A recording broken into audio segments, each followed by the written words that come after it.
Welcome to Bible Jews. None of us is truly immune to being hurt by others.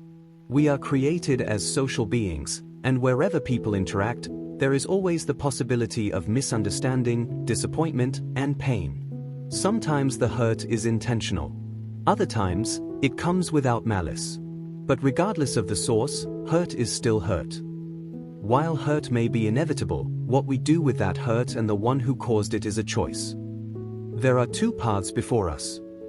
We can hold on to the pain, replaying it, feeding it, allowing it to take root and grow. Or we can choose to let it go, seeking healing, choosing peace, and refusing to allow the hurt to rule over our hearts. In Mark 11 verse 25, Jesus tells us to forgive the one who has hurt us, to not hold it against them. Why should we forgive? Because, not only is that resentment festering inside of us like poison, it is also hindering our relationship with God. God has forgiven us and He asks us to forgive others. If our walk with God seems strained and distant, could it be because of unforgiveness on our part?